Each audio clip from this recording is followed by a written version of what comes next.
Hey y'all, welcome back to the party. It is me, your girl BrittReacts, and today we're going to react to something, I don't know, I just felt like reacting to. This is Ron White and how he golfed with Bill Clinton, and he's telling the story to Joe Rogan on the Joe Rogan podcast. I'm intrigued. Are you not? Burr was telling me that he did Caroline's in New York City. He was like, it was almost like a college gig. He's like, people are so sensitive now in New York. Oh, you know, he and I just did the VFW Hall in Hollywood, and and I was calling him about another comic that I wanted. I was just talking to at the bar and thought he was really funny, and now I can't remember his name. Joe Rogan? DeRosa. Joe DeRosa. Yeah, Joe DeRosa. And I called him, and he goes, "Yeah, no, he's really good." And he goes, "How about I come over and do it?" And I'm like, "Well, of course, Bill. Whatever you want to do time on it, come on over." Well, he was doing a bunch of Trump stuff, and you know, and I guarantee you, my fans are pretty split down the middle. But it did not go over well, and he didn't give a fiddler's fuck about it. And so he just made him mad and stirred him up for about 20 minutes. And then we both, I did my set, we smoked a cigar, and he's not drinking either for like a year or something like that. Yeah, he looks great. He looks... I just thoroughly enjoy, like, anyone who, like, just, like, I don't care. My stuff is good, it's funny, and if you don't enjoy it, that is a reflection of you and not me. I love that. I live for that. I kind of, like, that's how I feel now that I've kind of switched my content up. And, you know, when I talk political, people get so upset because they think they thought they knew, like, my personal ideals and, like, who I voted for, which is such a big deal to people. And I'm just like, haha, tricked you, I thought you knew. And, like, I might say something and they're like, we thought you were this, or I might say something else and we thought you were this. It's like, everyone needs to chill out because it doesn't matter to you. All right. I don't know what this has to do with Bill Clinton golfing, but I'm into it. Really good. He looks thin and healthy. Yeah. Thin and healthy Trump are jokes not are interesting because synonymous, I don't guys. remember anybody getting mad at you for Bush jokes. Right. Like, it's different. They were just jokes, right? Yeah. Even if you were like a Bush supporter, you could crack a joke about the way he spells potato or something like that. And nobody gave a fuck. People didn't care. It was a different thing. Even if people were supporting It wasn't him. Bush, by the way, that spelled potato wrong. It was That's right. It was quail. It's quail. Quail, Yeah. that's right. That's Quail? right. That's how these rumors get started, He spelled man. quail? Yeah, you conspiracy dudes over here blowing off this who spelled potato wrong shit. Oh, that's right. It was him. Bush fucked some things up too, though, didn't he? Don't they all? Well, Didn't he fuck some stuff up? There's a whole album, like The Wit and Wisdom of George W. Bush. Yeah. And he says, like, fool me once, shame on you. Fool me Yeah. twice. Shame on me again. I don't know. You know, what's interesting about Bush is when he was running for governor of Texas, he had a completely different way of communicating.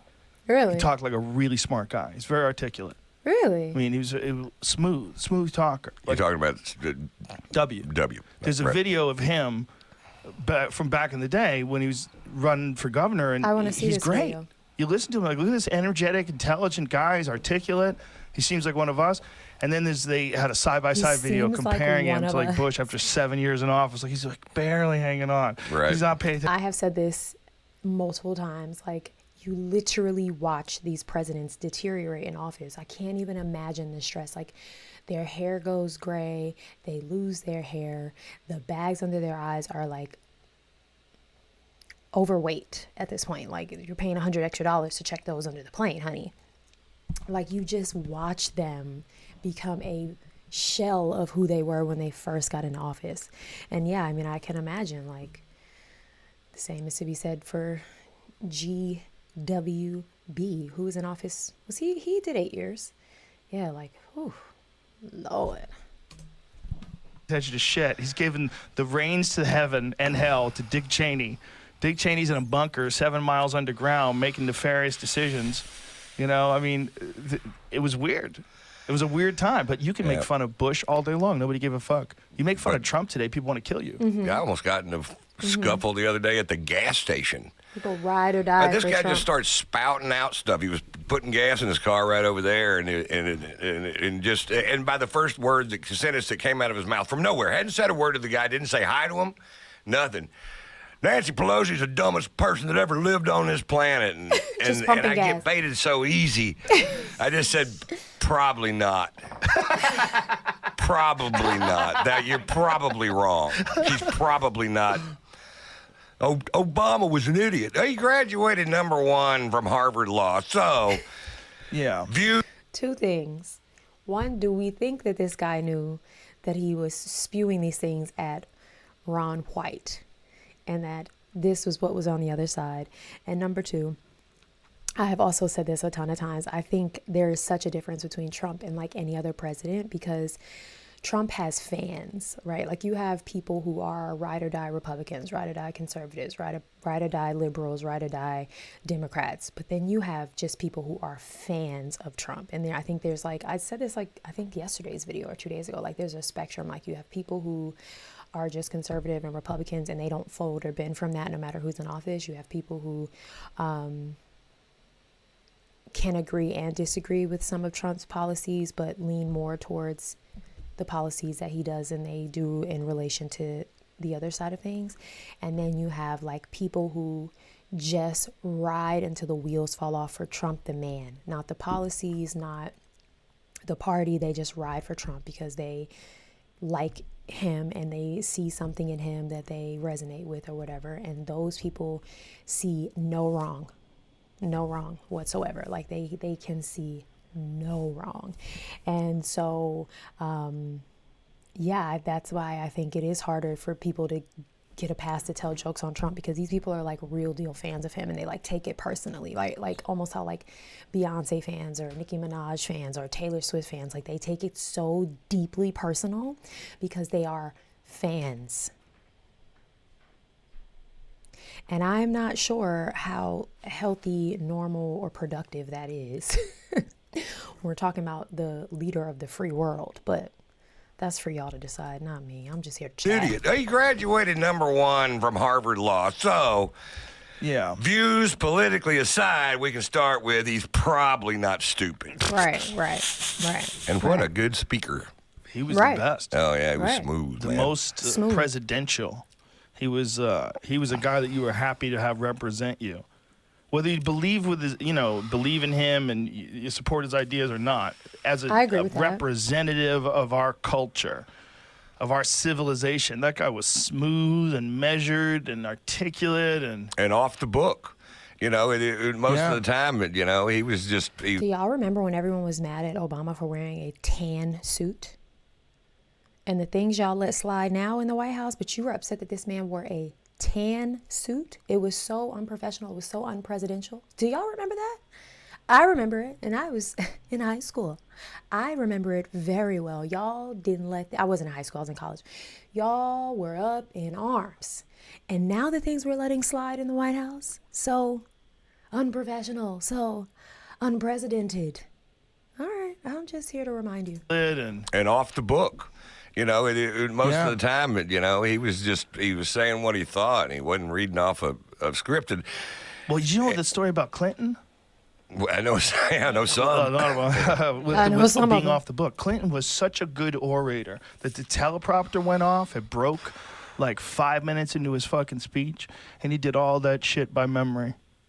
Just did the whole goddamn thing by memory. And I played 9 holes of golf with him. Here we go. What was he like? And it was, there's still security, Secret Service all around him. Right. And so it was a private golf course, Larry Ellison, that owns Oracle. Oh, wow. Owns this private golf course that has 4 tennis. He's a big tennis guy, so he puts on the tennis stuff out in Palm Springs. And nobody plays this course. And he doesn't play golf. And it's just his private. That's just his deal. He's got his own course, and he doesn't play it. He's got his own course. Jesus. he played through our group at Shadow Creek in Beverly Hills. I mean, in Vegas.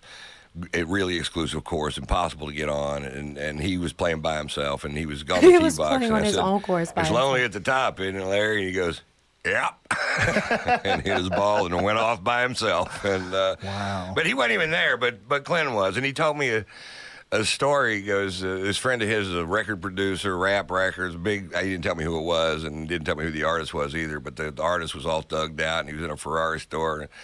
And the salesman goes, "Are you thinking about buying this car?" And the guy goes, "No, I'm going to buy the car. I'm thinking about pussy." so Clinton told me a story that. Drop down below what rapper you thought said that. I have some thoughts. This is the most random chunk of stories. They've just been random the whole time. I love it. I think Ron White is probably one of the best people to just sit in a room and listen to his stories, because he is such a free guy that the things that happen around him are also probably, if not more, just about the same. Had the word pussy in it. And, that's a fucking great story. Clinton told you that? Yeah, Clinton told me that. That's a great fucking story. That is a great story. See, and here's the difference between that and our seated president is that we've heard his locker room jargon publicly. Clinton was saying the same type of stuff or retelling stories with the same type of verbiage, but no one ever heard it, right? And so this is why some people like Trump, because they're like, he's only saying what we all have heard or said out loud, or if it becomes revealed, he doesn't back down from it. Some just feel like boys will be boys, men will be men. Pussy. Joe thought that was so funny. So Clinton told me a story that had the word pussy in it. And, that's a fucking great story. Clinton told you that story? Yeah, Clinton told me that. That's a great fucking story. That is a great story. He's just looking That off poor into the bastard. distance. Yeah, he could just be free. He's almost like a comic. He could just be free. Right. Yeah. I think so. You think if he got divorced and just started going on the honest Bill Clinton lecture No, circuit. I fucked her. Yeah, I did. I didn't want to either. What did you think I was going to do? That's a good impression. What would you do? You're in my position. What would you do? I am of the belief that they are actually divorced. The Clintons are separated. I think they live two very separate lives, but for solidarity and for the look of it all, they just, show up to events together and then they depart to their own separate wings of their estate or their own properties. Heck if I know. But I am of the belief that what's her name? Hillary left that alone a long time ago, and Clinton's just been doing his thing. I am of the belief. What do you think? What would you do? What would you do? You're in my position. What would you do? You're smart. You know you don't got but 40 years left of life. I'd have shoved my pecker right in her mouth. That's what I would have done. The whole idea of being the ladies, fucking cover number your one ears. guy, you got to be so goddamn pussy hungry to want to be the number one guy. 100%. You got to have big appetites, that's for sure. For everything. Yeah, for everything. For everything. You got to be a super conqueror. Yeah, and all those guys are. Not all those guys. I don't want to generalize, but it's really, really common for men that are in power positions to just be horny as fuck all the time. Of course. I mean, we got to go back. The way we want these people to behave is so contrary to the way any king ever behaved ever in history. The stories. I think it's ironic he just used the word king, and I know Trump this past week posted something calling himself the king of, I don't know if he called himself the king of the world. It was in reference to New York, and everyone was losing their minds, which I get. It's your president calling himself the king. It could be alarming. But I mean, this is a great point. It's every other leader of anything back in the day was a wild time. I mean, wow. Look at Game of Thrones, for example. Whoa. That's what y'all were doing back then? Okay. So if you look at it now in comparison, it's rather calm. Trump is not even touching the tip of the iceberg. You know what I mean? Of kings throughout history was always decadence. It was always, all these women and wine and food and more food. People feeding them fat grapes. And open sores and cutting off the fucking ex-wives' heads and shit. That's what you think of. Ordering armies, people protecting them. It's those people were just gluttons. Just gluttons. The super gluttons of the world. Right. Running things. And we Running don't the like show. that. We don't like that. So then we try to turn someone into some fucking Norman Rockwell person. Right, and that doesn't work either. It's not because you real. don't have enough. You don't have enough charisma to lead. Yeah. Maybe Well, Trump is showing us that. Like, you could talk shit about him 24/7, 365 days a year. He's not adjusting anything. In fact, he digs his heels in. Yeah. He's the same and that's what I fucking said. guy. He stands 10 toes down. And a lot of people like that. A lot of people would prefer someone they know who they're going to show up as no matter what, versus someone that just blows with the wind and does what is, politically correct. All right. I feel like I, again, was in the locker room and I wasn't supposed to be. I was a fly on the wall. Ron White to me is he's got the same energy as Cat Williams, who I posted about yesterday, and said something similar. They have the same kind of, I'm just here to say it like I mean it, I don't mind being here, but I could also be somewhere else. Get what you get kind of vibe. I like it. Let me know your thoughts and go and have the day you deserve. Bye.